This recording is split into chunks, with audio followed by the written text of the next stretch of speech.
کہ درس بھی پابندی سے نہیں پڑھا سکتے اور اجتماعی کام بھی نہیں کر سکتے۔ تو ظاہر ہے اس وقت صورتحال یہ ہے کہ آپ کے مدارس میں طلبہ کرام کی تعداد 17,983 ہے۔ 17,983۔ ابھی علامہ افضل حیدری صاحب نے 2-3 علماء کو لے کر دورہ کیا تھا، اگرچہ وہ دورہ تقریباً اس طرح سمجھے کہ 5 درجے میں تھا، کبھی ایک کچھ دورہ کیا، پھر دوسری دفعہ، پھر تیسری دفعہ، اور اس پر 6 مہینے لگ گئے، لیکن طلبہ کی تعداد ہے 17,983۔ اور اس میں جو مدرسین ہیں ان کی تعداد ہے، وہ ڈائریکٹری وفاق المدارس شائع کرتا ہے، ابھی تازہ شائع کی ہے 1650 علماء کرام ہیں اور 17,983 طلبہ کرام ہیں۔ گویا اس وقت علم کی نمائندگی یہ 2 گروہ طالب علم کر رہے ہیں اور مدرسین کر رہے ہیں۔ تیسری نمائندگی علم کی وہ کر رہے ہیں پیش نماز حضرات اور کچھ ہمارے اپنے پڑھے لکھے مدارس کے مقررین۔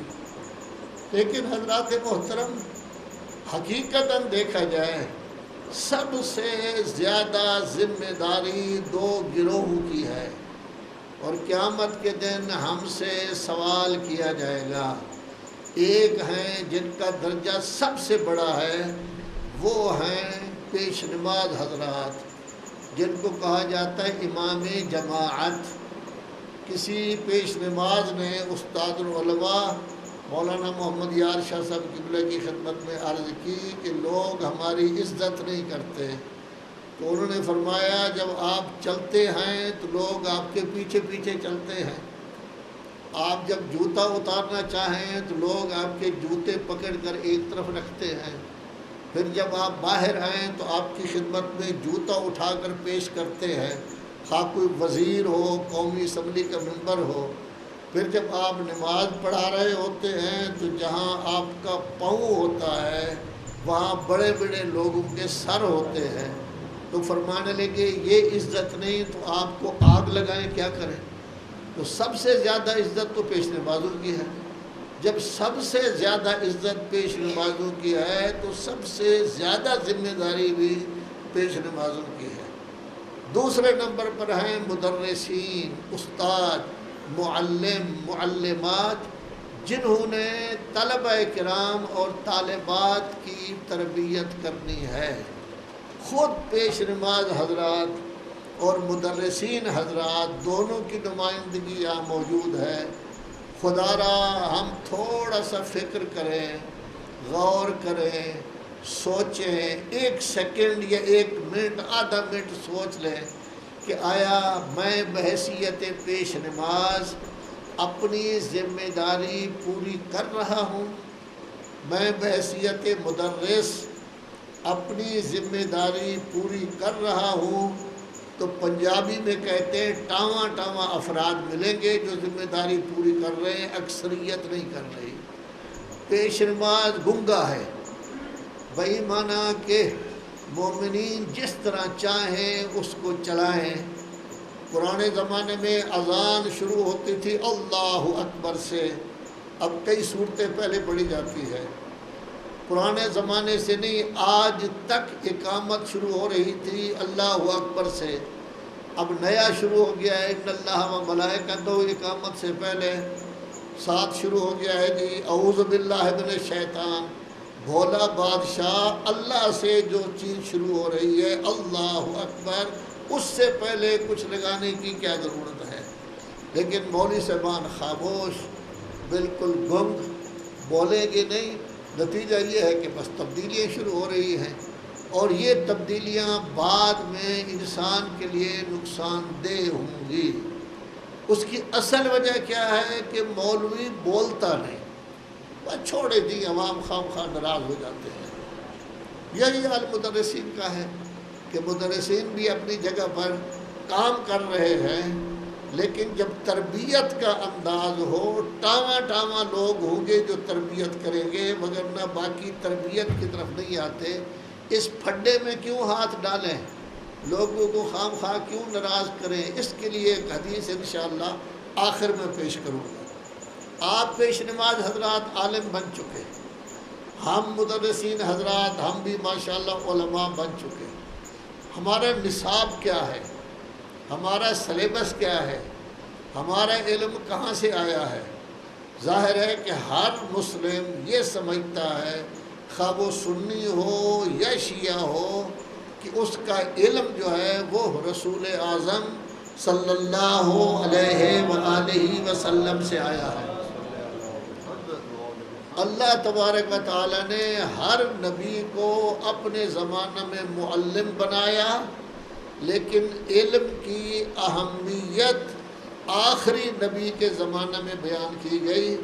پہلی وحی اقرأ، پڑھیں اپنے رب کے نام سے، پھر تعلیم کا بھی ذکر ہے، قلم کا بھی ذکر ہے۔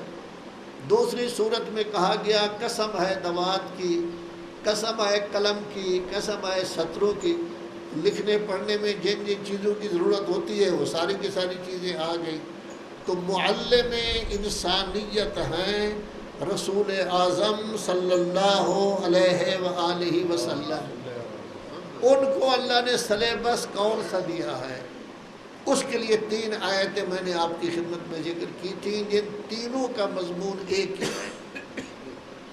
پہلی آیت سورہ جمعہ آپ پڑھتے ہیں، هو الذی بعث فی الامیین رسولا منہم، اللہ نے مکہ والوں کے لیے یا عام لوگوں کے لیے رسول بھیجا ہے جو انہی میں سے ہے۔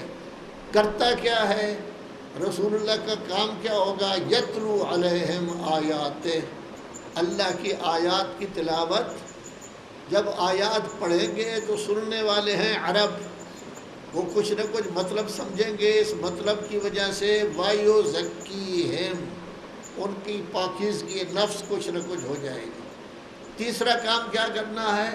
وَيُعَلِّمُهُمُ الْكِتَابَ، جب نفس تھوڑا سا پاکیزہ ہو جائے گا، طالب علم کا نفس پاکیزہ ہو جائے تو علم اس کے اندر گڑبڑ نہیں کرتا، وہ اور زیادہ پاکیزہ بناتا ہے۔ وَيُعَلِّمُهُمُ الْكِتَابَ، اور پھر چوتھے نمبر پر ہے کہ اس کتاب کے جو اسرار و رموز ہیں ان کی تعلیم۔ یہ ہے ہمارا سلیبس، تلاوت قرآن مجید، تزکیہ نفس، تعلیم کتاب اور تعلیم حکمت۔ اللہ تبارک و تعالیٰ سورہ بقرہ دوسرے پارہ میں ہجرت کے بعد سب سے بڑا اہم کام وہ تھا قبلہ کی تبدیلی۔ قد نرا تقلب وجہک فی السماء، اللہ فرما رہا ہے میں دیکھ رہا ہوں، میں ان قریب قبلہ تبدیل کر دوں گا۔ اور پھر ایک مسجد میں نماز ظہر میں قبلہ تبدیل کر دیا گیا، 2 رکعتیں پہلے قبلہ کی طرف پڑھی گئیں اور باقی 2.25 رکعتیں دوسرے قبلہ کی طرف پڑھی گئیں۔ اس کو کہتے ہیں مسجد القبلتین، آج بھی وہ مسجد موجود ہے۔ قبلہ تبدیل ہو گیا۔ اللہ فرماتا ہے جیسے ہم نے آپ پر احسان کیا ہے قبلہ کی تبدیلی کا، اسی طرح ہم نے پہلے احسان کیا تھا کہ رسول بھیجا ہے۔ وہ رسول کون ہے؟ منکم، تم میں سے ہے، یہ مخاطب کی ضمیریں ہیں۔ یتلو علیکم آیاتنا ویزکیکم ویعلمکم الکتاب والحکمہ، وہ آپ پر تلاوت بھی کرتا ہے، تزکیہ بھی کرتا ہے، تعلیم کتاب بھی کرتا ہے، تعلیم حکمت بھی۔ سورہ آل عمران 4 پارہ، کسی نبی کی آمد پر اللہ نے احسان نہیں جتایا، لیکن رسول اعظم صلی اللہ علیہ وآلہ وسلم جو انبیاء کے سردار ہیں، ان کی آمد کی وجہ سے اللہ فرما رہا ہے لقد من اللہ علی المؤمنین، اے مومنو اللہ نے آپ پر احسان کیا ہے کہ رسول بھیجا ہے آپ ہی میں سے۔ اس کا کام کیا ہے؟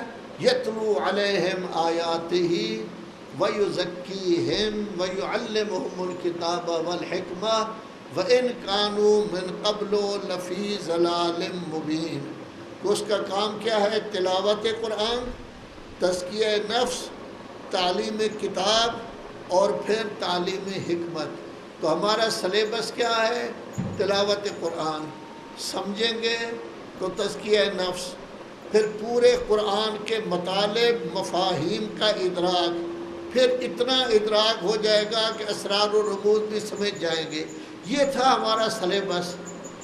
میں علماء کرام سے پوچھتا ہوں، آپ کے سلیبس میں یہ قرآن کہاں ہے؟ آیا اس قرآن کا کوئی وجود ہے؟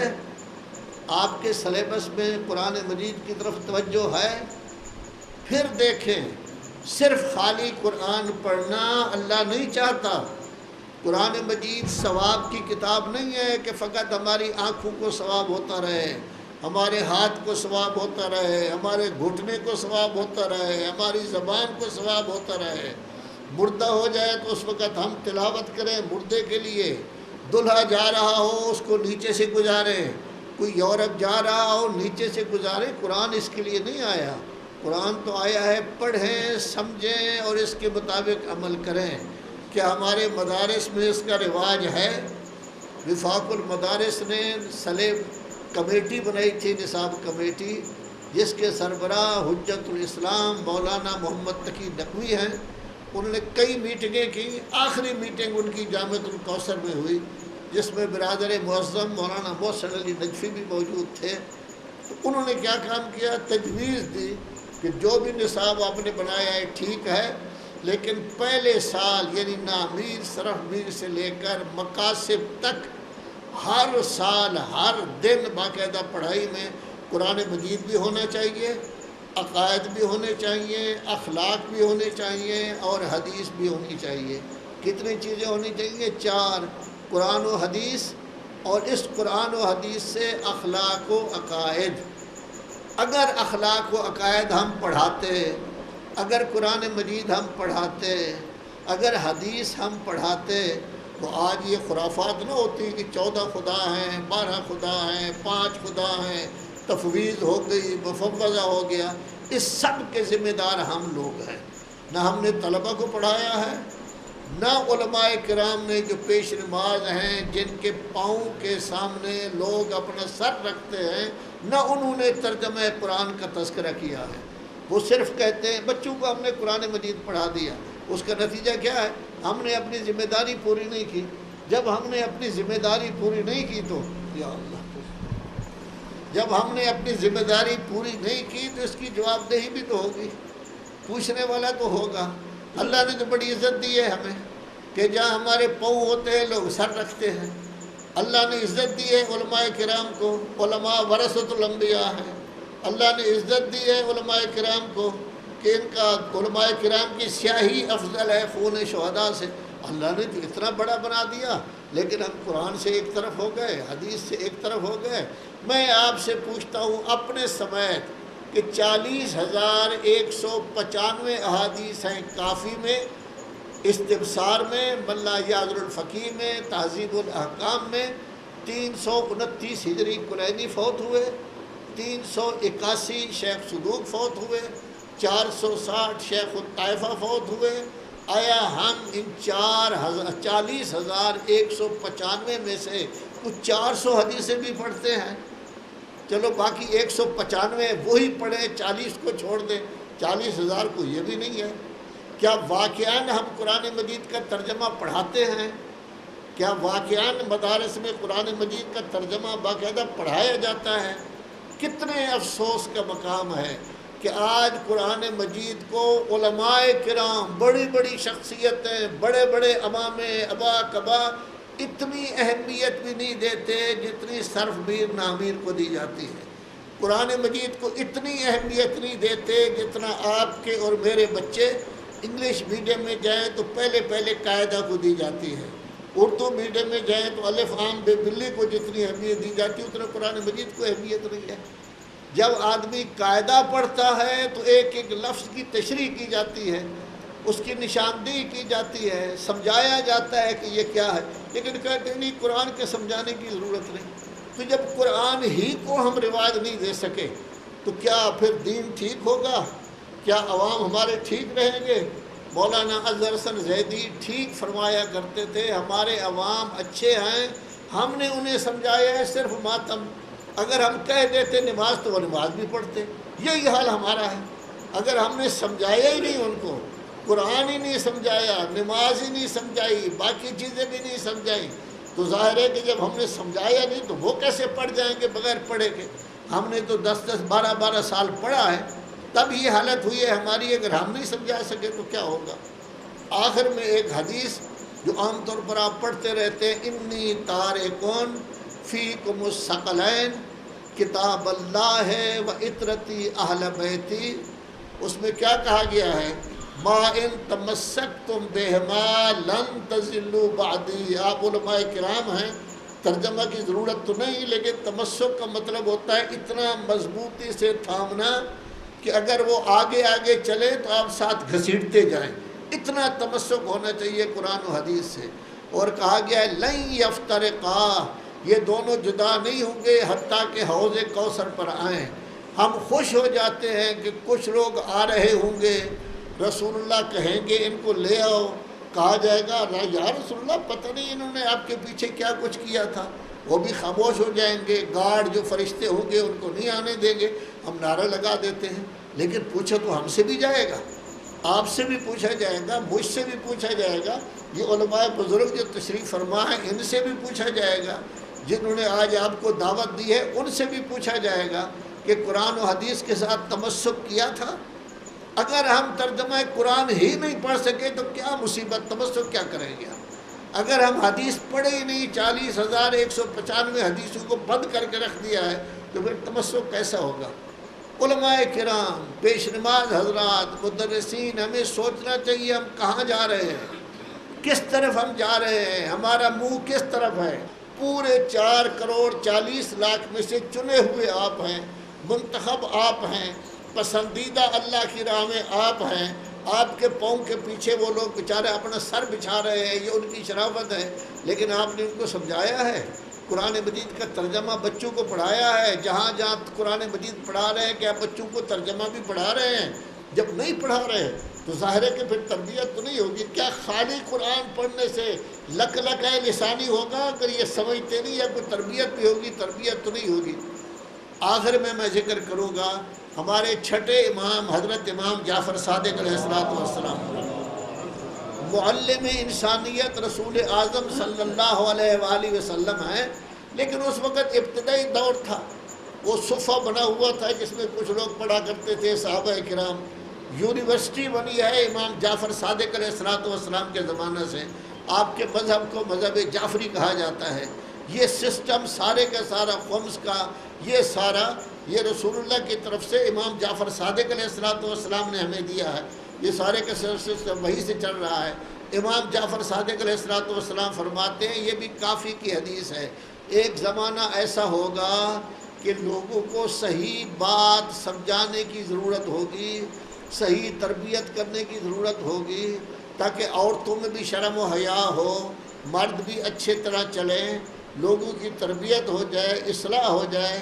جو آدمی بھی صحیح بات لوگوں کو نہیں بتائے گا، تبلیغ نہیں کرے گا، خواہ وہ پرنسپل ہو، مدرس ہو، پیش نماز ہو، عالم ہو، سید ہو، بلوچ ہو، مغل ہو، اللہ وہ فرماتے ہیں کہ ایسے لوگوں پر اللہ کی بھی لعنت ہوگی، فرشتوں کی بھی لعنت ہوگی، تمام لوگوں کی بھی لعنت ہوگی۔ مجھے بھی سوچنا چاہیے، آپ کو بھی سوچنا چاہیے کہ قرآن و حدیث و اخلاق و عقائد کو چھوڑ کر، اس کو رواج نہ دے کر کے کس کو ہم خوش کر رہے ہیں، کس کا فائدہ ہم نے کیا ہے، کس کو ہم نے راضی کیا ہے؟ صرف اس لیے کہ بولنے کی عادت نہیں، چلنے کی عادت نہیں، خاموش گنگا بن کر آدمی بیٹھا رہتا ہے، جو مرضی کرتا رہے، ترجمہ ہم نہیں پڑھاتے، حدیثیں ہم نہیں پڑھاتے، اپنی مجلسوں میں بھی نہیں سناتے، کیونکہ مجلس تو ہوتی ہے دعوت میں تو وہی فضائل اور مصائب پڑھنے ہوتے ہیں، باقی چیزیں نہیں ہوتی۔ زیادہ سے زیادہ 2% یا 3% آپ کے علماء کرام ہیں، آپ لوگ ہیں، مگر نہ یہ نہیں کر رہا۔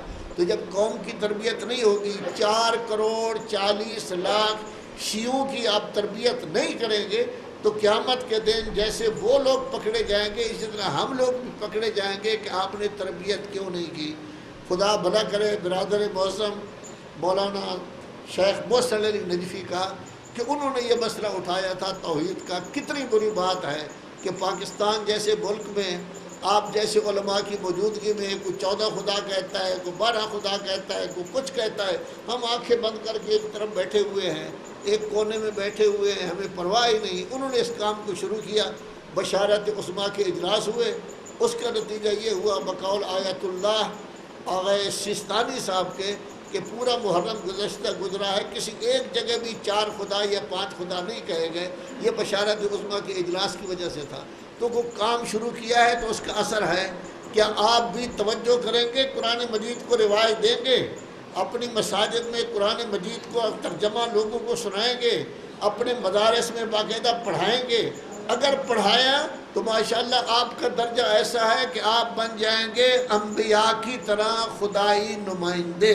وہ اللہ کے پڑے ہوئے ہیں، آپ محنت کر کے آئے ہیں، لیکن خدائی نمائندے۔ خدا کرے کہ ہم اللہ کے نمائندے بن کر اللہ کے احکام کی تبلیغ کریں اور کسی طرف بھی لالچ حرص ان چیزوں میں نہ آئے، تاکہ یہ کہا جا سکے ہمارا جو فریضہ تھا وہ ہم نے بہترین انداز میں پیش کیا ہے۔ بہرحال پھر میں کہتا ہوں کہ آپ کا درجہ بہت بڑا ہے، آپ پورے ملک کی کریم ہیں، پورے ملک کی نمائندگی کر رہے ہیں۔ اگر ملک میں اصلاح ہوگی، قرآن کو رواج ہوگا، حدیث کو رواج ہوگا، اخلاق معاشرہ میں رہے گا، عقائد طلبہ کے ٹھیک ہوں گے، مولوی صاحبان لوگوں کے عقائد ٹھیک کریں گے، تو ظاہر ہے کہ دین بھی ٹھیک طور پر چلے گا، اور ہمارا درجہ قیامت میں ایسا ہوگا کہ لاکھوں کی سفارش کریں گے تاکہ وہ لوگ ہماری سفارش سے جنت میں جا سکیں، کیونکہ علماء کی سفارش یقیناً بارگاہ خداوندی میں قبول ہے۔